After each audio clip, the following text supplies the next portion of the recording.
Good afternoon, everybody, and welcome to Table Talk with Brenda Perryman right here on TV 33 WHPR, Comcast 20 in Detroit, streaming live on the internet at www.tv33whpr.com. Our call-in numbers are 313-868-0342, 868-0351, or 868-4336.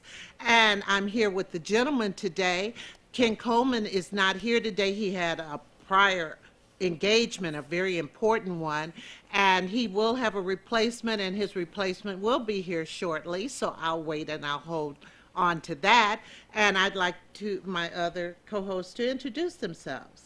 Good evening. My name is Robert E. Thomas. I'm a member of the Board of Zoning Appeals for the City of Detroit. Good morning. I'm Chris Sumrall, and I am a Detroit firefighter, and happy to be here.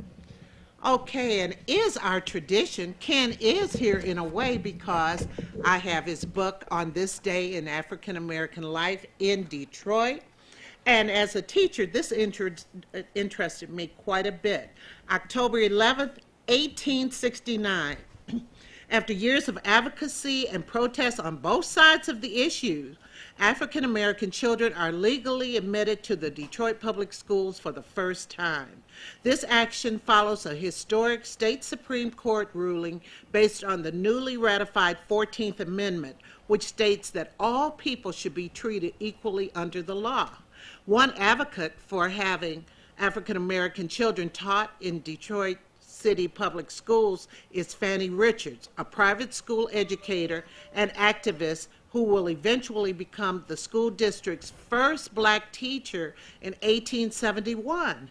African Americans make up 2.8%, in other words, 2,235 of the city's 79,577 residents, according to the U.S.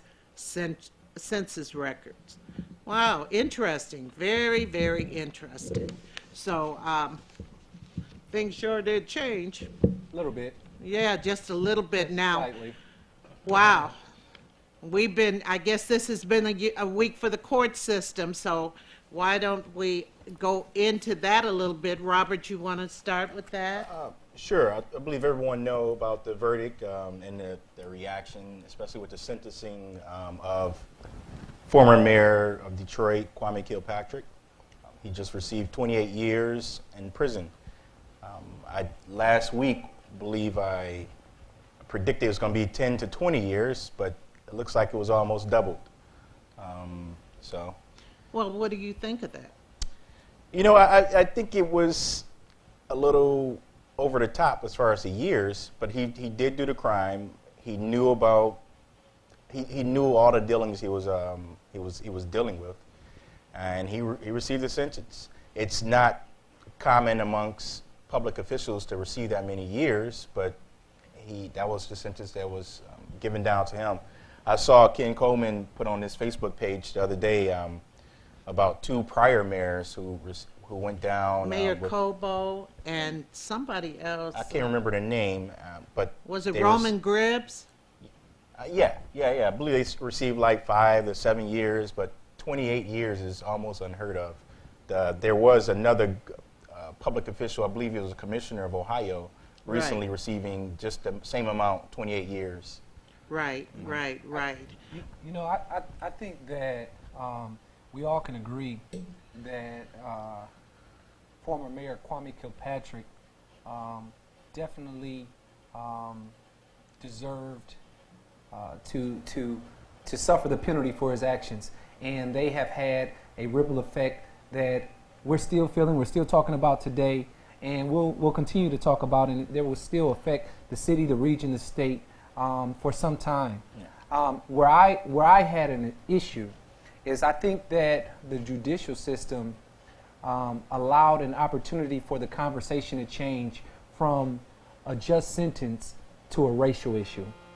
And I think that it's very unfortunate that that the whole conversation changes from a person receiving an adequate sentence for a crime that they committed to now disproportionately sentencing black folks versus white folks. Okay, you really think that? I don't think so. I think didn't the he had- conversation changed. I don't think the 28 years had. I can see what you're saying with some racial undertones, but I believe that they were serious about sentencing public officials. They want to become stronger. Governor Blagojevich received 14 years, which is, just as probably as egregious as 28 years. It's almost double the time, but that's almost unheard of for public officials to receive that much time. And I'm not for sure if he received a plea deal or not, but Kwame had an opportunity to receive the 15 years a plea deal, and he didn't take it, I wonder knowing why that he he did didn't all take these it. I wonder these why crimes. he didn't take that. Well, He thought he can get off the hook there, with it. there you That's go. the- And again, it may be that ego that has haunted him, that arrogance that may still have some remnants. He still may not be humbled, whereas I don't know if he is today after the sentencing, but after that 15-year initial where he could have took that plea, Yeah. he may have been still cocky, still thinking that possibly he could do better. Well, there were a lot of counts. Was it 21 counts or how many I counts? think it's 24 counts. Wow, that's a lot of counts. And I guess maybe I just don't know the gravity of everything. Well, I think the judge looked at all his prior bad acts from beforehand, and from him being a state official as a state rep, and there were some indiscrepancies while he was in office there. But up was into- that supposed to be counted, or you think they I'm- just I'm- took everything collectively? I'm and- not for sure if that came in as evidence for the prosecution, and it probably is. It's definitely allowed in the rules of federal procedure. Dealing this with is federal. dealing with the court case, the federal courts. They are allowed to bring in certain things, especially prior bad acts. Well, yeah. And that's definitely one of them. So I'm pretty sure they looked at the whole record, not just the record while he was mayor here, his whole record, and he has some behavior that is not too sound. And I think that all of that played into a character. And when painting the picture of Kwame Kilpatrick, no doubt the prosecutors included every remnant of negativity that they could. That's their job. And Well, And it's only if the judge allows it in. If the judge allow Yeah, them to talk they'll- about those prior bad they'll acts. put I it out wasn't there, there, the and ju- the I'm not for judge sure if will that stop. even happened. Okay. So. ladies and gentlemen, we're going to get ready to go to a quick break because our guest co-host is here. So as soon as we get an opportunity and Mr. Tyler takes me to a break, then we'll have our other guest co-host. And we'll continue this conversation. So you can call in 868-0342. Yeah, 28 years is. Man. We are back. We are talking about the verdict of Kwame Kilpatrick. But first, I want to introduce you to our guest co-host, Mr. Adam Ollier, who happens to be running for. City Council in District 5. Okay, thanks for joining us and stepping in. No, thanks for Adam. having me. Well, I thought you'd be a good person because you know what's happening in the street, and I know there's certain things that you cannot probably comment on, so you could sit it out. But what you can, we were talking about the verdict. What I think has not been lost on me is that as a 28-year-old black man, when I go out and knock doors, people are like, "You're not going to be like Kwame, though, right?" And that's what I heard all summer. But over the last week, what I've heard is, man, he got a raw deal. That 28 years was too long. And every year growing up, I sat in rooms where people said, 1 in 8 black men is going to go to prison. 1 in 4 is not going to graduate from high school. And as you look at these numbers, it keeps drilling down and nailing down and saying, if you're sitting in a room with 3 brothers who are successful, then you are sitting, somewhere where there are probably 70, 80, 90, or 100 who are struggling. And I think that's the message that we haven't talked about, is that here's a brother who had monumental potential, who had everything kind of there, and who inspired a generation of folks to say, man, I can do that. And what we did is we saw the numbers catching up to him. And yeah, he did all the things wrong that he did, and You know, the time that he gets is going to be the time that he gets. But what we haven't talked about is how this is what the norm is. This is what people expect out of young brothers. And that's what we've got to change. I think that's where we need to be focused on. Right, right, right. I don't know if I necessarily agree with that. I don't think they expect that out of, especially young African American males. I'm not too. I think this is like one of those cases where it's an extreme minority. I don't think it's. We're talking about public officials. Of Right. public officials, yes, but of black men, no. I mean, if you look at the numbers, 1 in 8 black men is going to spend some time in jail. Okay, you're looking at the numbers. Okay, I get you on that one. And I think it's more rare that you see somebody at that high level getting busted, Yeah. but not this year. I mean, Jesse Jackson Jr., same thing. Very, very long sentence where he's asking that his wife and him do different time. I mean, these are the reality that we have, where for years we've been asking for stiffer penalties on white-collar crime, and now you have somebody who's got it.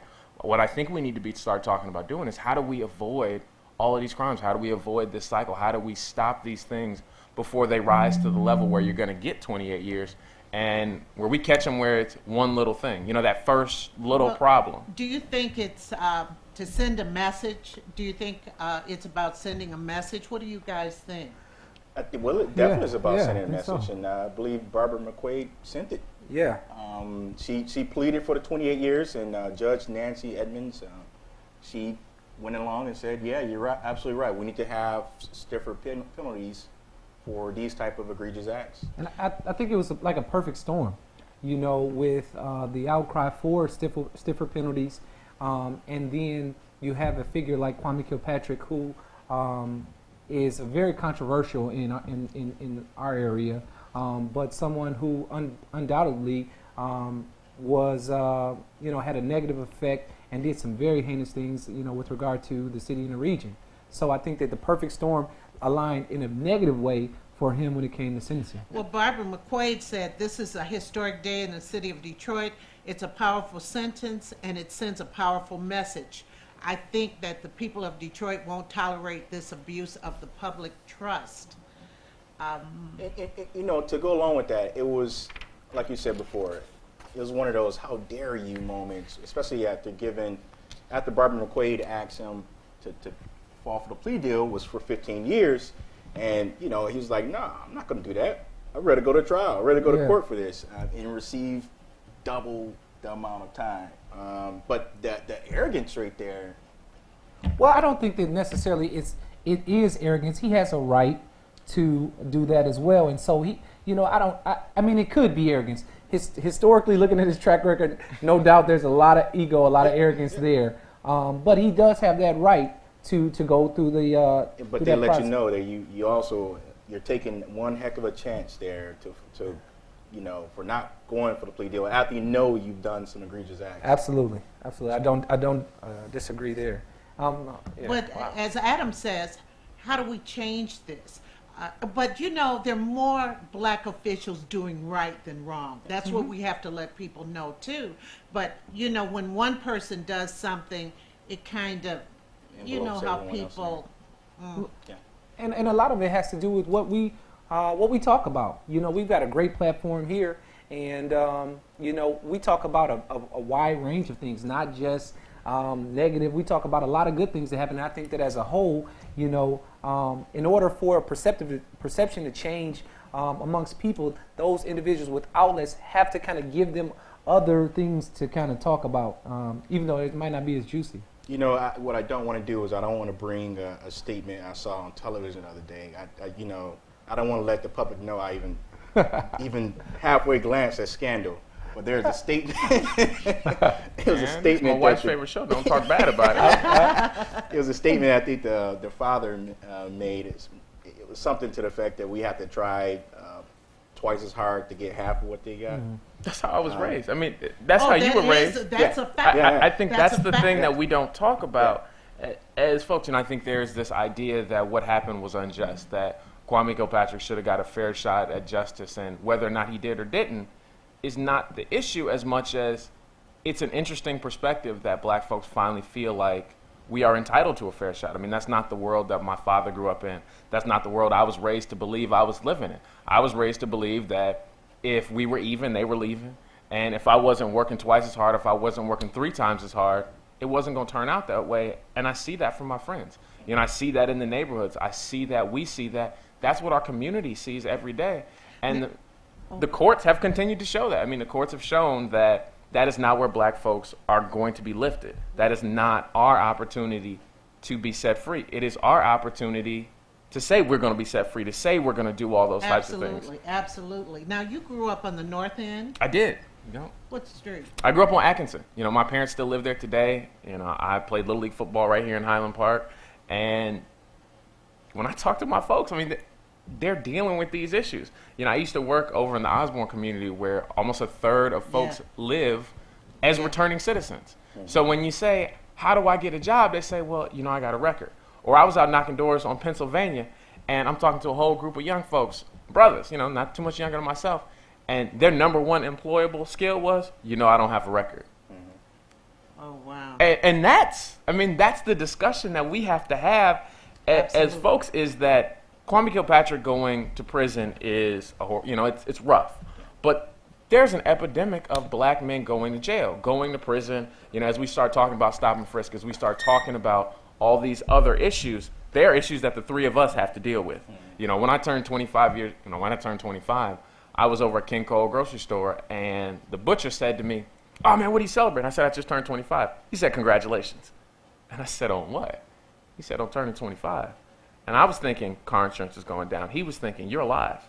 Everybody our age can't say that. I'm not yet there. Will I make it there? And every day you open the paper, every day we look at all of these issues, we have to say, what are we doing to make sure that that next generation, those young folks, see gentlemen like ourselves with a clean record, who have been successful, who have done those things. Well, I always say to parents, pay now or pay later. I think the parents have a great deal to do with this, with the decisions that people make. Because if you didn't you all have to say sometimes when you were, maybe you had temptation in front of you or something maybe you shouldn't do, what kicked in? Didn't something kick in? Knowing the difference of right and wrong. That's Fear. that basic. Fear for me. I mean, you know, I was raised, you know, in a heavy, discipline, focused household, neighborhood. I won't even say household. I was disciplined from the time I did wrong all the way till I got home. And then when I got home, it was kind of like the cherry on top.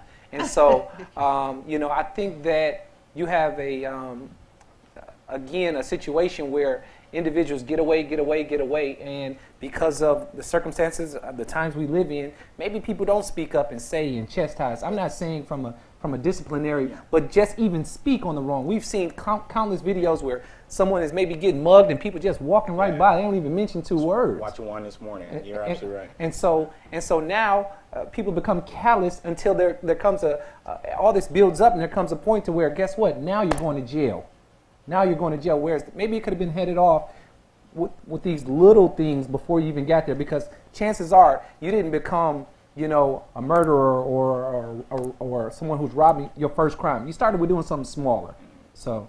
Yeah, but you know, in this instance, I don't know if I can give that same leeway to a Kilpatrick. I think so. I think. I mean, he didn't grow up in that type of But what I'm household. saying is that I'm sure somewhere down the line, maybe in his political career or athletic career, he was going Having wayward. some friends, And- advisors to check him. But you're absolutely because right. individuals didn't want to, maybe when he was a football star, they didn't want to check the star, or when he was the rising political star, they didn't say anything. They saw it, but you did not discipline him or check him, and eventually it led to. Okay, I'm going to check in on this because as a mother who raised a son who was a star athlete, I saw people want to give him a ride.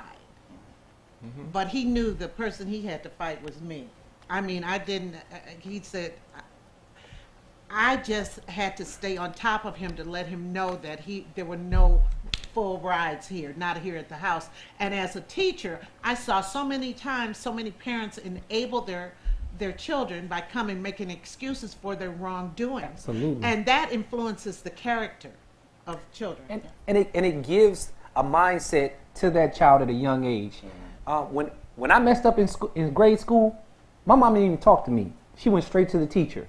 Now, Yeah. I see where the first thing is, well, what did they do? And the argument is between the parent and the teacher, and the child is the one acting up. And so I'm not saying that there aren't instances outside of that, but what I'm saying is the whole conversation has shifted, and we see, in return, we see the effect in society. Okay, and beyond that, Adam, do you see beyond the family, who's the next? We are. Right. I mean, I have prostitutes on my corner. The reason I don't today is because I went out and did it. I'm mentoring. I am mentoring a senior at King High School who is making decisions, and he's got to see other folks doing it. You know, when you go into schools and you talk to kids and they say, I want to be a pro athlete, I want to be a rapper, I want to be a singer, I want to be an entertainer. The reason they're doing that is because they're not naive. They know somebody from their neighborhood who made it. Maybe they made it for a year, maybe they made it for 2 years. They know somebody who made a name doing one of those three things that's come back, that lives in their neighborhood. So that's why they do it. What they don't see is the doctor, they don't see the lawyer, they don't see the attorney, they don't see the elected official. So if we don't come back to our neighborhoods, if we don't say that we are going to be a Absolutely. part of them, Absolutely. then people don't do it. But also, and I think the bigger issue is, we don't interact with young folks. When you were a kid, that neighbor who lived down the street, who walked down the street said, are you doing what you're supposed to be doing? Have you been where you're supposed They to be? told. You know, They told. and today, people They act like told. they are afraid of kids, and they're afraid of them because they didn't help raise them. So it's one thing to tell a 20-year-old, brother, get off my, do the right thing. But it's a whole different thing to say to him when he's 5, when he's 6, hey, I need you to do this. And not only am I telling you what to do and when you're wrong, but I am helping you be successful. Hey, this is what you need to do. Hey, can I help you get over there? Brother, what you need? How can I do this? How can I be a part of raising you? And today, everybody wants to be a part of saying, well, we need to be a part of the discipline. What we aren't saying is we need to be a part of the raising. We need to be a part of the educating, the nurturing, and the promoting, because that's where the real power is. That's where the real change is going to happen. And unless we start to do it, it's never going to happen. Well, it's interesting that you mentioned Osborne, because I took my students over there to perform. We had a teen dating violence prevention piece that we had put together. And so we took it around to some Detroit public high schools.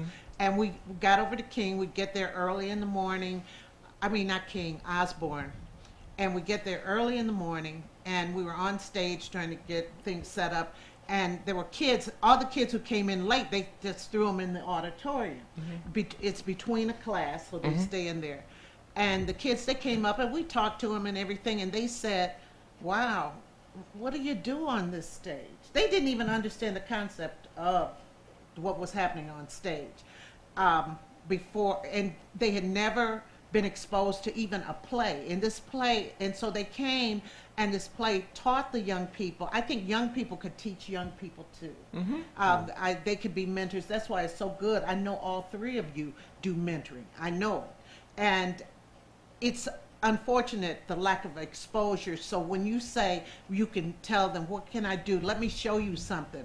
And I think the teachers, it's incumbent for teachers, if they can, to show their students something outside of that classroom, and the ability to make choices. And you choose what you do, but you don't always choose your consequences. And that's the thing. And as we go on down the list, because we're talking about this, we go to Bobby Ferguson, who was given 21 years today. He was given 21 years for taking part in the enterprise. They said the Kilpatrick enterprise. And he was another one who, well, people think his verdict was right. I don't know. What do you all think? They thought he was arrogant. I think they still think he has money. Yeah, and once again, that's one of the things they looked at was, once again, he had a record too. They looked at his prior bad acts. Oh, okay. And I mean, that 21 years, it looked a lot more softer than Kwame's 28 years, Absolutely. to tell you that much. And it looks like, to tell you the truth, what it looked like to me was Ferguson was really behind most of that stuff. He was the henchman going out there doing all the bidding, putting pressure on certain people to give up some more money. Well, he still has another trial, I think, too. So you never know what's going to happen. So these are two smart African-American men who made some choices and are suffering some consequences right now, which is very unfortunate, because both of them probably have been role models in life, don't you think? Yeah. At some time? Absolutely. Especially the mayor. Yes. I can remember when he was elected, and just the fanfare behind him, and the possibilities from a national perspective, the conversations, the undertones that were going on. And I think, as a matter of fact, I think L. Brooks commented, he put some tweets out there with regard to once the verdict came out. One of them was how he tweeted, "What bothers me most is the sacrifice of a potentially brilliant career." Hashtag Kwame Kilpatrick. Yeah. And so I think that I think that he definitely was a rising star, and that's what made this this story just that even bigger. Yeah. He also made a we- comment about it being debunked by greed. So Yeah. We have Adelia on the line. Good afternoon. Good afternoon, Adelia. Yes. Hi. Hi. Hi. Where are you calling from? Oh, I'm in downtown Detroit. How are you? Fine, Good. thanks. I just Good. wanted to say you have a great panel there, and I've seen Mr. Oye out and about, and I know his family, and I'm a business person in Detroit. And it would be great if we could pull an opportunity to talk to each other about business and contract activity in America, and then myopically bring it down to the Detroit business community at large, and how things are done here, and how if we did a recent history on, let's say, an Italian business company family, and see how they go about getting $20 million over and over from city contract opportunities, and how that is looked at or not looked at in our bigger picture. I think we need to really get a handle on this. It's a sophisticated world out here, and we always bring it down to politics when it's black people involved, and we make it look like we're all bad and out of touch and don't know what we're doing. And he tried to do the thing that those Italians do all day, and he got caught doing it in his own way, trying to help black businesses grow in Detroit. And it's a system out here that doesn't want African Americans to grow exponentially as far as their businesses are concerned. And we need to really get a hold of this situation. There are some African Americans that do sue people for their money when they need to get paid for their contracts. We need to grow up a bit. We need to get more sophisticated out here. And I really appreciate your effort, Brenda, for bringing on this new breed, having this discussion about Well, I think community, it's so because it is money it's issues so involved important here, in- and it is inequality, it's economic racism. So I thank you for continuing, and I think we should move to having some contractors on. And they don't like to talk about their business in public because it is a private sector activity, but we are being abused greatly in that level of the industry. And a lot of black professionals are not being given let contracts the way they should in this industry, especially Absolutely. in this time. So we should start working on bringing people in to have enough nerve to talk about the inequality of economic racism in America. Absolutely. Thank And you. that's what we see happening to these young men, to these gentlemen. They're being looked at as crooks and thugs and all of this crazy stuff. And there's a whole mafia world out here doing this stuff all day long, every day, including the casino people. Right. It's real serious. This thing is very serious, and they are getting paid billions of dollars weekly while we're sitting around complaining about a young man that was trying to get black businesses a couple of $1 million here and there. It's insane. I think we need to grow up a bit. So I appreciate your effort, but I think we need to have some adult conversations about this mood out here. she sounds like Thank you another so 5th much. District constituent there. Yeah. Hey, I'm always Thank- excited to see him. Thank you so much, Adelia. If I could chime in, and while I agree with her sentiment, it made me think of something that happened to me when I was in high school. I was on a basketball team. As a matter of fact, I was a captain of the basketball team. So Yeah, we right. got. I'm just kidding. I'm kidding. That's okay. I deal with it. But so we used to think we were entitled to a few things. So I remember one time down in Tennessee, we went into a KFC and it was a buffet, and we just started eating. A buffet at KFC? A buffet at KFC. We just started eating. Nobody paid for anything. We just went in there and started eating. Now, first guy went, no problem. Second guy went. I was the last guy. And then when I started to eat, the manager came out and said, "Hey, you can't do that. You're wrong." And my friends, and I'm looking at them, they're laughing at me, and I'm like, wait a minute, this is wrong. My point here is that no matter who's done it before us, it doesn't make it right when we get caught. And so I think that sometimes that can kind of get lost in translation because we're so busy looking at who got away with it before us. Yeah. Kwame Kilpatrick, yes, he's done nothing new under the sun. But the fact of the matter is what he did was still wrong. And versus looking at what happens before or after him, he has to pay consequences for his own actions. Quite frankly, it's another teachable moment. Don't get caught into that type of crime again. Don't But get caught with I your hand in the do- biscuits. But I do Literally. get some other things that she's saying, that there are a lot of business people in Detroit who, I mean, we need to, there's a lot of crabs in the barrel too. Too many people not wanting the other person to succeed. And we have to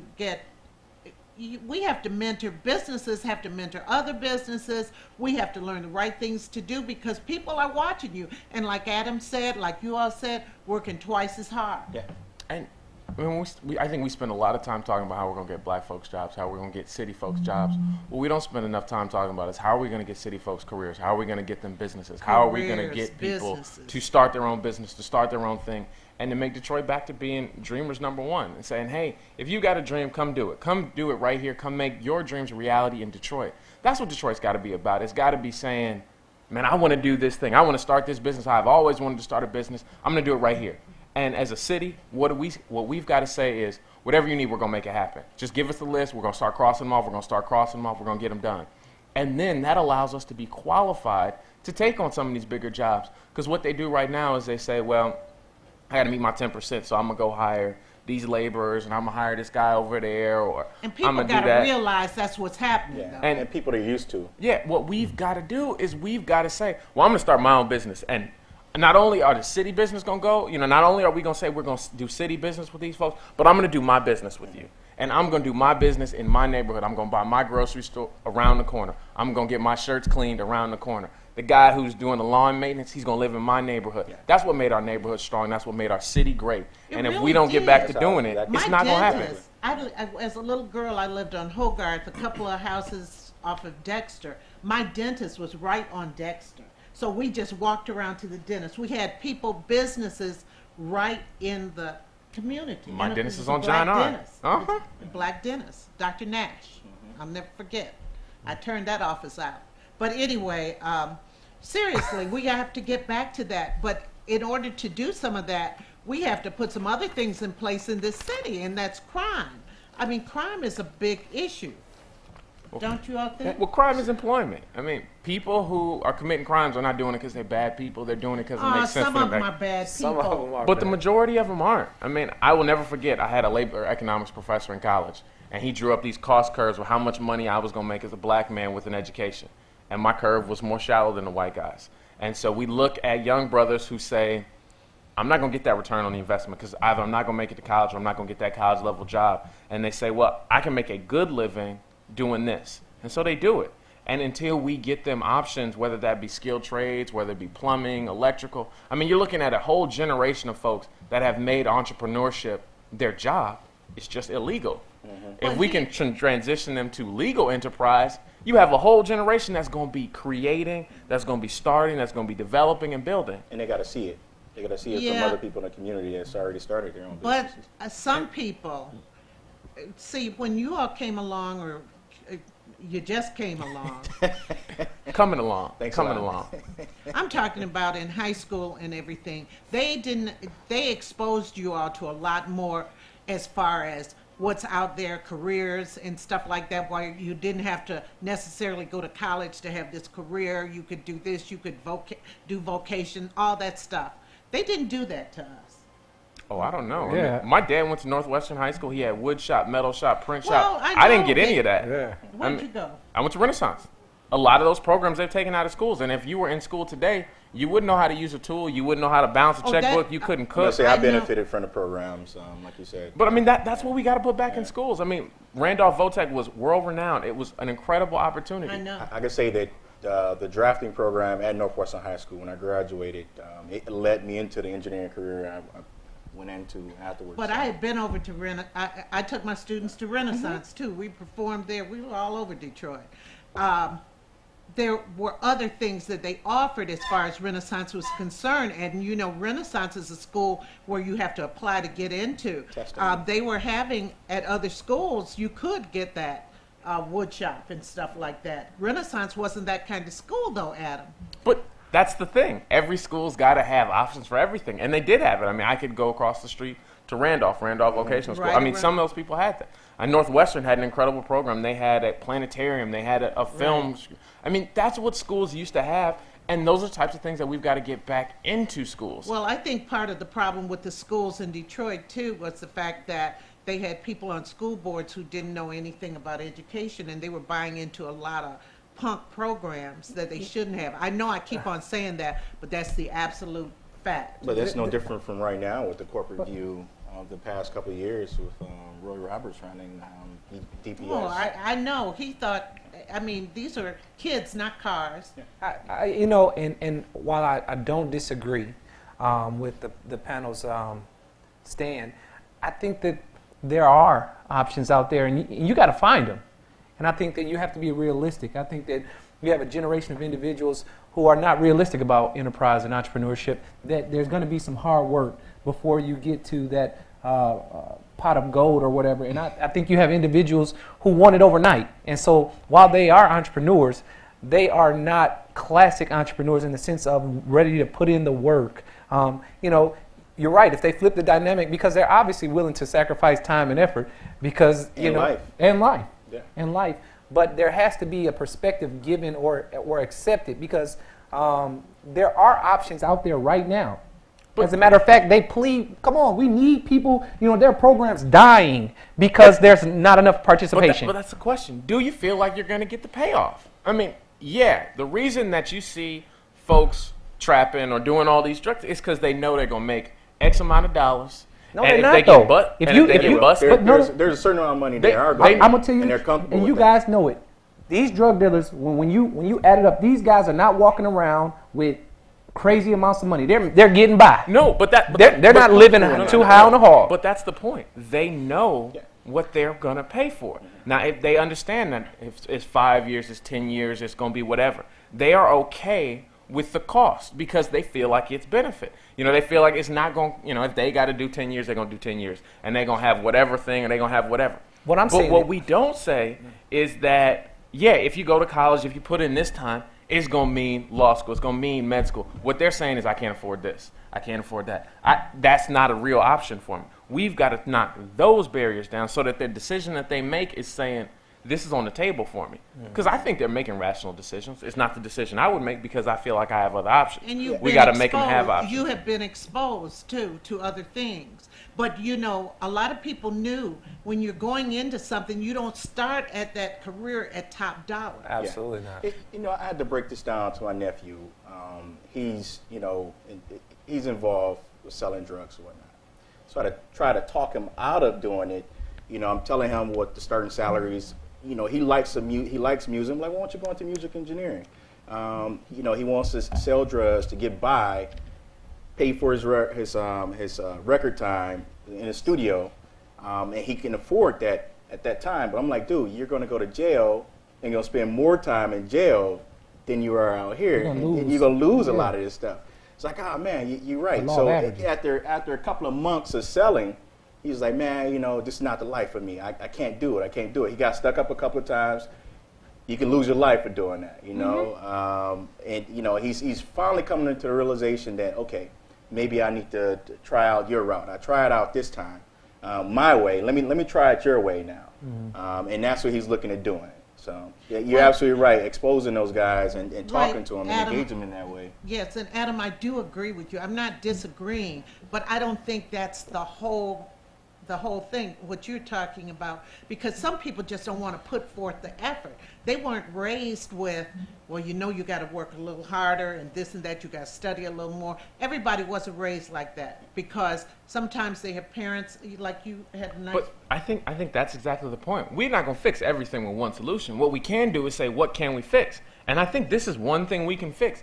If the three of us spent another hour or another day or another week every year saying, hey, this is what you can do, this is how you do it. Here's my number, give me a call. That's one more person we're going to save. Now, we're Absolutely. not going to save everybody that way, Right. but what we should be spending our time doing is saying, how do we save one more? You know, I have been going to a lot of church this year since I'm running for office, and one of the most telling things for me, I was raised Catholic, I went to a big church, and Blessed Sacrament. no, I went to Rosary growing up, but I was at one of the mega churches here. And when I got into church, I was reminded that all they're looking for is one. Now you get up there and they say, "Can I get one?" The minister says, "Can I get one?" One walks up. He's still saying, "Can I get one?" But he's only asking for one. But he may not be ready to go till he gets 10. And that's what we've got to do as a city is, how do we get one more block? How do we save one more young man? How do we save one Absolutely. young lady? And if we Absolutely. save one, we'll find 2. We'll bring Absolutely. 3, we'll bring 4. But we got to save one today. We got to save one right now. Oh, You at I least think you're gotta- preaching to the converted here. And you at least got to engage them to start that conversation off. And you have to show them one little step at a time. And that's what I had to do with my son when he was acting crazy, was saying, let's see one day at a time, and get them used or in the habit of, success. Just a little success, Yep. little baby steps, but you can do it. We just got to get them in the habit of that. And like you say, one block at a time, whatever, let's do it. But we got to change people's mindsets too, to let them know that they can do it, that it is possible. Actually, you said one kid at a time. I think you're adopting. Well, he said one block Benny- at a Benny time Napoleon too. slogan. No, but you did say one block. I said too. one block, one kid, one day, 1 week. Let's go with 1. Let's take 2. We'll settle for 3. I mean, we need to be doing it. We're Right. pushing all day. I'll take what I can get. Right, because I swear I should be at home retired, just sitting in an easy chair. It but never no, stops, Brenda. No, I know I can't stop. You're living your purpose-driven life. You're supposed to engage. Well, who are you now? Okay, okay. Let's move on with this program here. Just a real quick thing that Benny Napoleon has said that if he becomes mayor, Crystal Crittenden will become his deputy mayor. Do you think that that was a good idea? Well, I think personally, I think it definitely brings Crystal Crittenden's base on board with Benny Napoleon. And it could be, some people perceive it being a small base, but it's more than what he started with the day before. Right.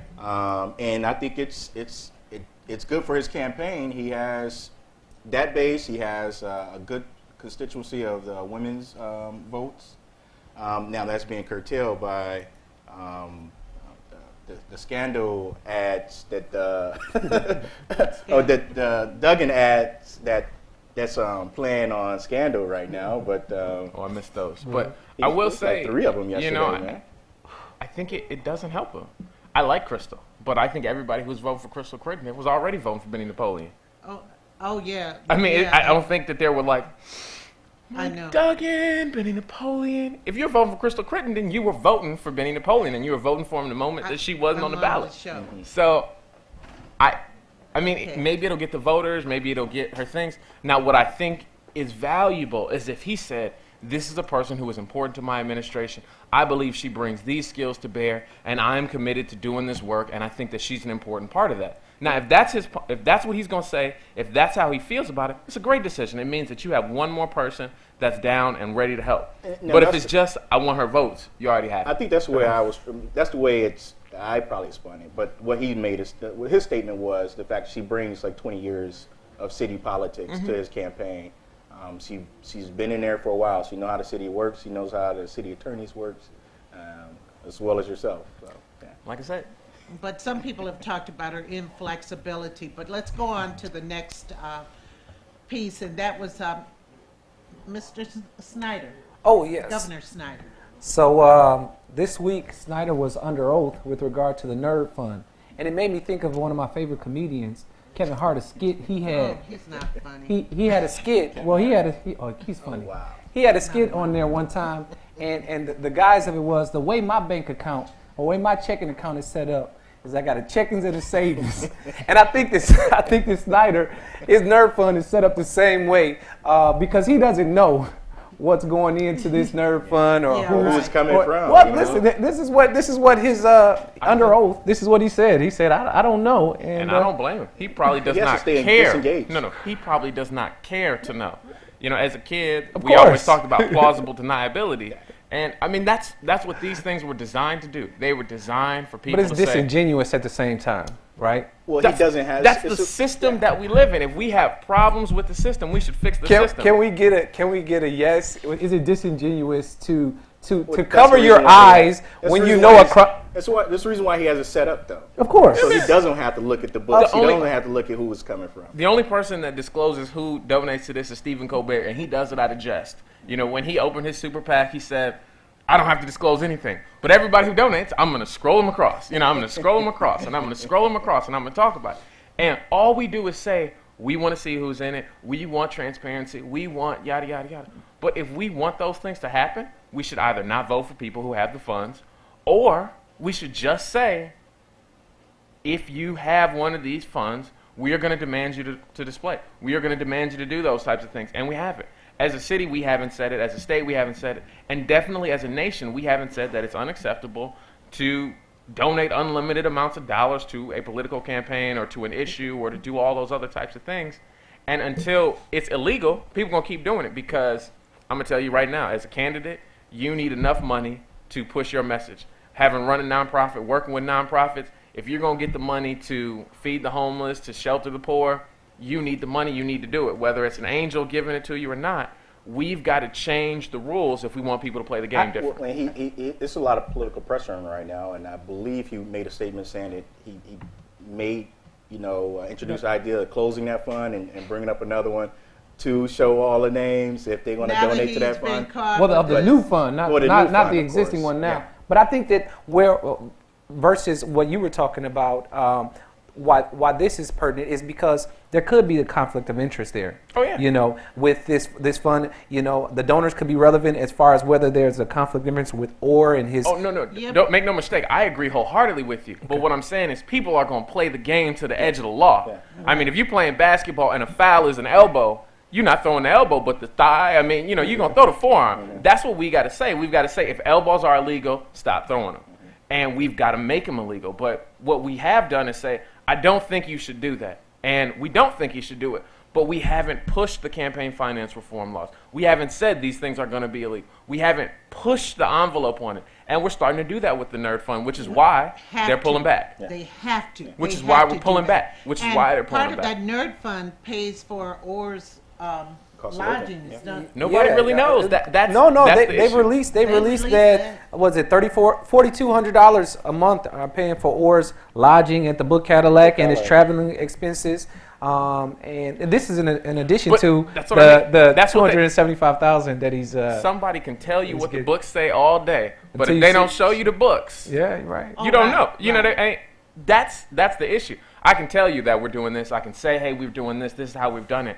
But until you can see it, until it's clear, until it's visible, And It's nothing. he's definitely getting away with it because he's not an elected official. Well, Kevin Orr isn't, so give him as much money as you want. It's so much. Now, Chief Craig has said no to family and friends promotions. Chris, you wanted to talk about that. I think that this is a strong, good sign for the newly appointed Detroit Police Chief. When going over this article, he mentioned about how much just hidden talent there was in the Detroit Police Department, but you had to know somebody. You had to be related to someone, and I think that this approach is more balanced. And someone who has been serving the city of Detroit for over 11 years, but it's just how do we retain it? And so I think that as far as the police department is concerned, this gives individuals a little bit of a ray of hope to say, okay, well, maybe I can, get a look for this position or that position. Now, Adam, you went to Cornell, right? yes, I did. Why didn't you stay in New York? Because I love my city. Okay. I only went away to school so I could come home. I think that when people stay home, they're like, I've got this itch. I got to go somewhere else. I got to do something else. But my wife and I both went away to school. We both had tremendous opportunities. Where'd but you I go, always undergrad? I went to Cornell undergrad. I went to the University of Michigan for grad Okay. school. And that's why I went to Michigan for grad school. One, because it was free. So I always thank the Taubman Foundation and Mr. Taubman for not only sponsoring my entire college, but my graduate education. If it hadn't been free, I wouldn't have been able to do it. My dad was a Detroit firefighter for 28 years. Education in this country is wildly expensive. It's too expensive. It And is. if we don't have avenues to do it, we can't afford it. And that's one of those things that we aren't talking about. When we talk about, hey, we need to be most qualified. We need to have these qualifications. The only way to get them is for somebody else to say they're going to give back. And so we've got to give back. We got to donate. We got to do all A those lot things. of times we have to, as parents, what you have to do, if you have children in high school, you have to insist that they go to those career centers, because in those career centers in the hospital, high schools or counseling centers, there are so many opportunities for grants and scholarships, and you don't have to be an A student. I mean, there are a lot of opportunities, but a lot of kids don't go. And some of their counselors don't even tell them about it or anything. I know, in fact, my son's best friend, he went to Michigan undergrad on a golf scholarship because no blacks were applying for golf scholarships. Well, but that's the thing. I think it goes back to this track record. I went to Cornell because someone from Renaissance went to an Ivy League school every year. My wife went to Yale. 2 of her classmates went. Somebody else. I mean, there was this track record. There was this record. Right, there was right. this Right. thing that that everybody who went to Renaissance went to college, got accepted. Everybody, every year, that was the expectation. If you said that same expectation was at Northern, at Northwestern, at King, at every other high school in the city of Detroit, people would meet that expectation. But the expectation at some of our schools is that people graduate. I've got a good friend who went to Finney, and we always tease her about the fact that she went to Finney because people are like, "You went to Finney? Can you read? You got a degree?" Oh, no. And she's one of the smartest people I know. And she had tremendous opportunity. She's just as smart as I am, but Cornell wasn't looking for a girl at Finney. And those are the pipelines we've got to do. We've got to be involved. We've got to come back and say, hey, man, I went to Cornell. I'm going to recruit. So I talk about my school because I know it's an option for people from my neighborhood. And I'm going to have to get out of here in a minute. But that's really the push, is how do we say, man, I did this. You can't. I'm no more special than you are. One of the greatest parts of the Bible was when Jesus said, all the things that I do, you have the tools to do. And that's what we have got to remind our next generation, is that everything I can do, you can do. You just have to want to do it. And here's how you do it. But I can remind you that reputation at Renaissance was built. Absolutely. So. But it was built because of the expectation that you were going to be successful. Right. Well, when Renaissance came into existence, I remember when it came into existence thought as it's always been being, there. no, it hasn't. And it came into existence as being another school like Cass, maybe Early a little 80s. smaller, but where, top students would attend. And it was a great school. And where'd you go to high school? I went to Northwestern. The Big N.O. Yeah. Right. And you went in Tennessee. Tennessee. And I went to. I went out of state for college and came back. We had some pictures of you in high school with some Yes. hot pants on. Yeah, they were hot. Yes. They were hot.